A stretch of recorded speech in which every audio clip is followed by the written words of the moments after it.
I am making this video today because I think it's important to document what this feeling is like, because I will not be able to express how I feel right now again in a bit. And I've even missed some bits out because I haven't been documenting it as I've gone along, but I will tell you how I felt. But tomorrow I will be meeting my boyfriend's children for the first time ever. Now, we've been together since August, so September, October, November, December, January, February, March. 7.5 months is what that works out to. It feels like longer at times, but I've known he's always had children, and there's always been this element of, when are we going to do that? How are we going to do that? Because the divorce part of his ex-relationship is still going on, and so the children are still having to deal with that. So to me, it's always been important to think really carefully about the impact on the children. It's not for me to decide in part of that. That is the parent's job. But it's one of these experiences where no one prepares you for it, because no one sits you down at school and says, hey, how do you fancy being a stepmom? Like, who's got the dream of being a step parent? Now, I use that term now. I realise that I'm going to be dad's girlfriend for a long while, and you might not call it that terminology. It's just easier to refer to it in that sense rather than put any complexity on it. You're still taking this influential role eventually in a child's life, because by default of spending time with my boyfriend, I'm going to end up spending some time with my boyfriend and his children at times, and that will naturally increase over time, generally speaking. So it's been a really interesting experience because, as I say, no one prepares you for it. It's not many little children's dreams to become or go into a step-parent role. I can't imagine any of you listening right now majorly contemplated when you were younger and envisioning what your life looked like, that you would be introduced to your boyfriend or girlfriend's children. It's not something, when you do the little exercise in year 7 about what my life's going to look like and the milestones I'm going to hit, is even raised as like, oh, well, what happens if? Yet we know that 50% of marriages end in divorce, and that's just marriages, right? So the people that didn't get married, I don't know what the stats are, and we won't be able to get the stats on that because we track it through marriage and legal documents, as opposed to people saying when they're in or out of a relationship. And how many situationships are there that go on that 1 week you're in a relationship and 1 week you're not? It'd be impossible to track. But if 50% of marriages, something that legally takes place to happen, ends in divorce, and now not all of those marriages have children, but there's going to be plenty of people that have children together that aren't together anymore. I don't know how many children there are with separated parents. That would be an interesting statistic to have, but it's quite common.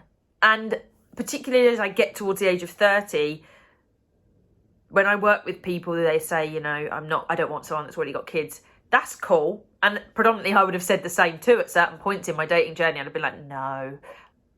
But as you get close to 30, you're going to need to realise that there are going to be more people that have had previous experiences in their 20s and they have children now. So if you're making that a hard line boundary, that's fine, but know that that will have some limitations on who you can date.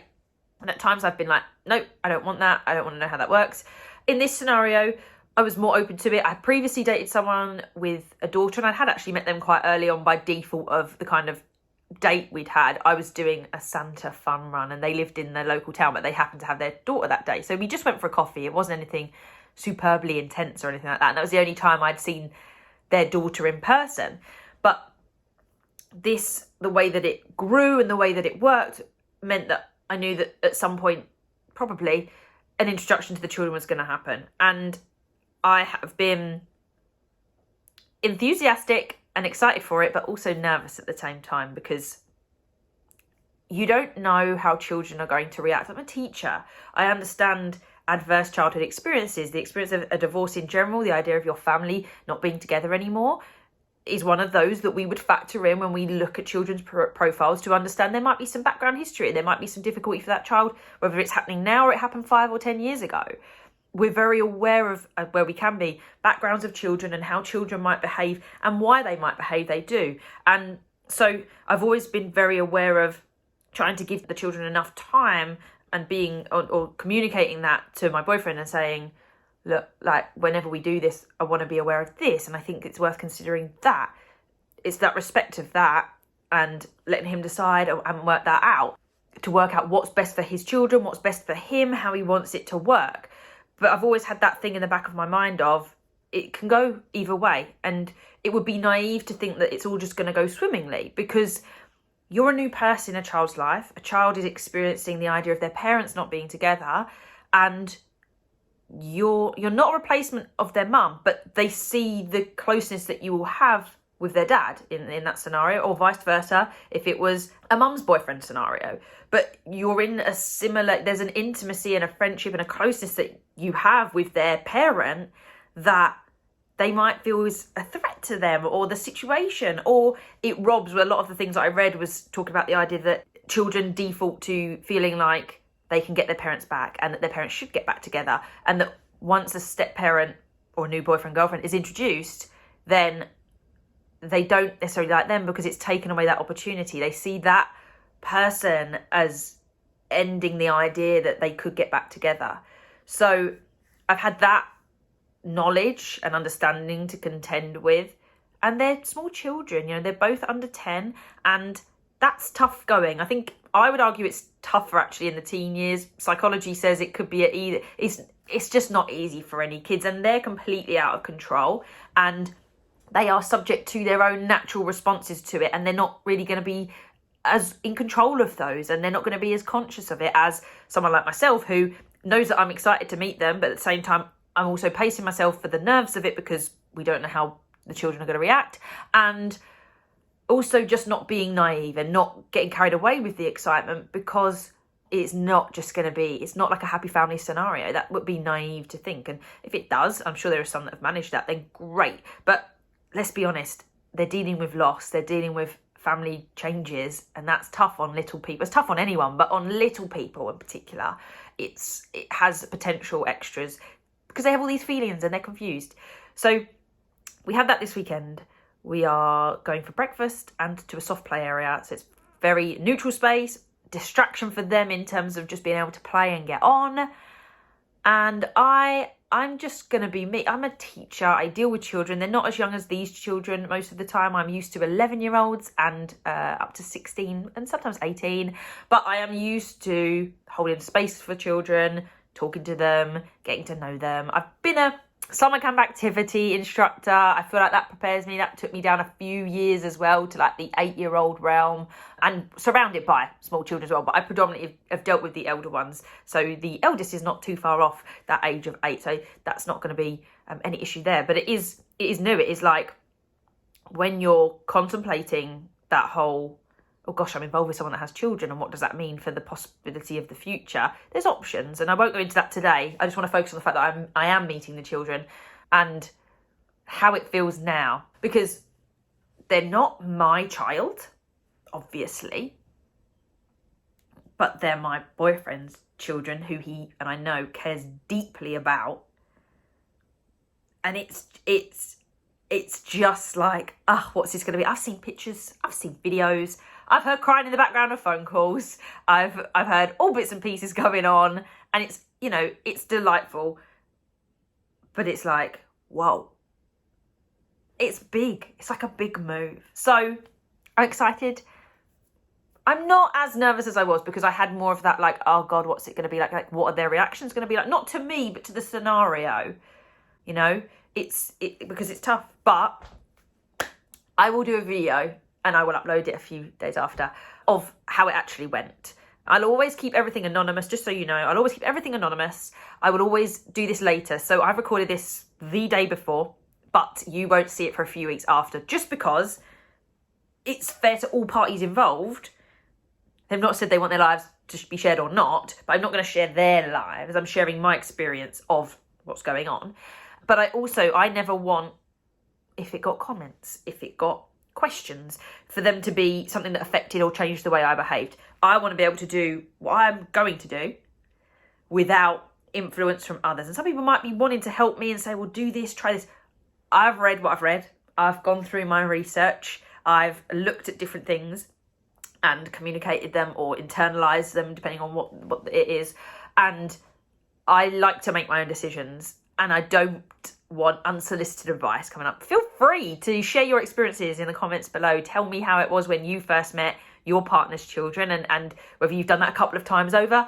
And the big difference is that I don't have children. So it's not like it's a mutual two parents meeting each other's children in the role of step parent.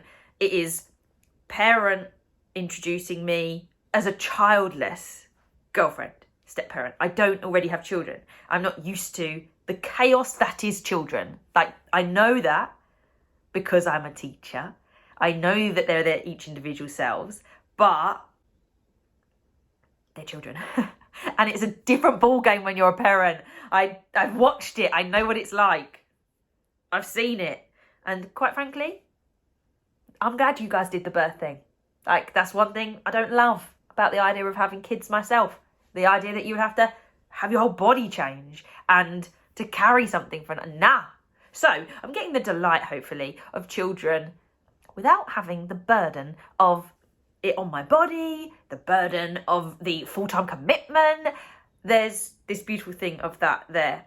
But in terms of meeting them, I'm excited.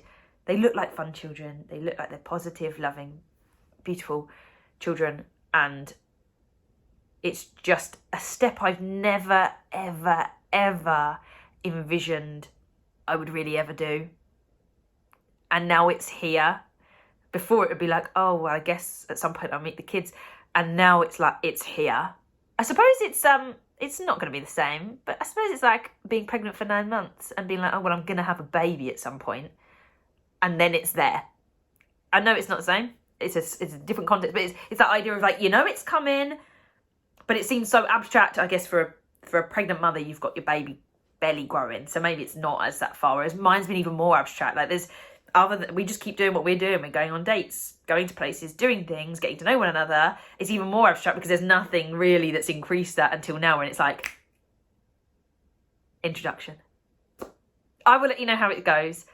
Excited, semi-nervous, but think it's going to be fine. Think literally once I get there, we'll just be like, whew. One thing I will share that we were going to do beforehand. So, because I'm arriving and he'll be arriving with the kids in the car.